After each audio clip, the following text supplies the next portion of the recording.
Binding people through their teachings in words keep them distant from logic and fact, leading the innocent to become staunch blind devotees. Disciples give everything to these figures in exchange for false promises of liberation after death.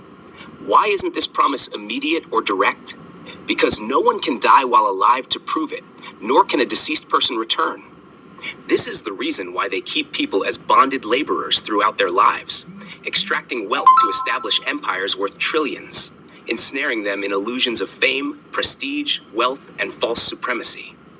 If anyone argues, they are accused of violating the master's words and expelled in front of everyone to prevent any dissent.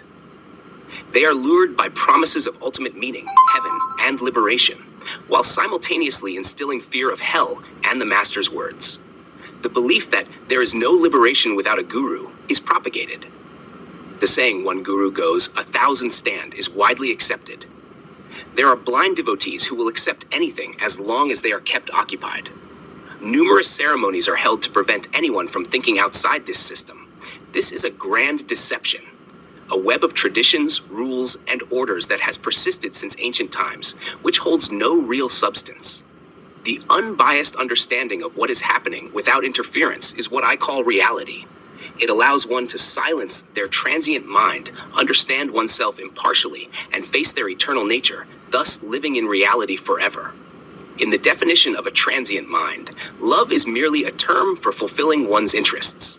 Excessive love often narrows down to physical relationships, producing offspring who, in a sense, are of a higher mental caliber than both parents. Such pure love between a guru and disciple cannot truly be understood within the confines of the intellect. If one possesses a pure intellect, then the deceptions labeled as love cannot exist. We have forgotten our true selves in the pursuit of love. We often cannot recall what we did just a moment ago. So, what self-serving love does the world proclaim?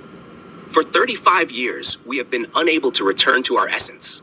Someone could sit before us for 10 years, yet we cannot hold a thought of our true form even for a moment.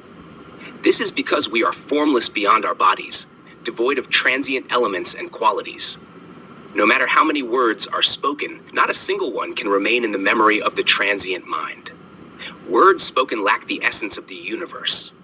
We live in each moment, yet having become wise through a transient, complex mind, we cannot even think for a moment, let alone explore anything beyond this. After understanding oneself, nothing remains in the universe that requires understanding. Nothing permanent exists in this vast, endless, transient physical universe. What we see is merely the mechanism of nature. But what is nature? It is a complex system of various elements that arise from the possibilities presented by time. This mechanism of nature, which does not involve any words, beings, objects, or interferences, is merely the result of the processes of elements and their qualities. There is no existence of the soul or supreme soul. What we perceive as the creation of a third entity from the meeting of two others is, in fact, part of a larger system without any divine intervention. The 5 elements and 3 qualities are merely fragments of this vastness.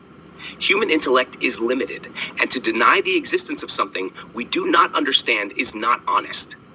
When we comprehend the mechanisms behind something, it is termed science. When we cannot comprehend, it is labeled as mystery, miracle, or divinity. This is the nature of the transient complex mind. This vast, transient universe can be understood through science, while that which eludes understanding is termed a miracle, divinity, or illusion. Traditions, principles, and rules are formed, passed down through generations, while some clever individuals exploit them for fame, wealth, and power, deceiving the simple, innocent people. Both religion and science exist to ease life, devoid of inherent value. The perspectives and ideologies we form are also products of the transient complex mind. The mixture of permanent elements produces only transient things. Permanent reflections exist only in the heart as a pure and unbiased realization, often referred to as the soul or courage. This is the true state. Recognizing this permanent nature allows one to live in reality. According to my principles, a simple, pure person must silence their transient complex mind to attain impartiality. Only then can they understand the subtleties, depths, and permanent form to live in reality. If the complex mind seeks more complexity in the pursuit of knowledge, it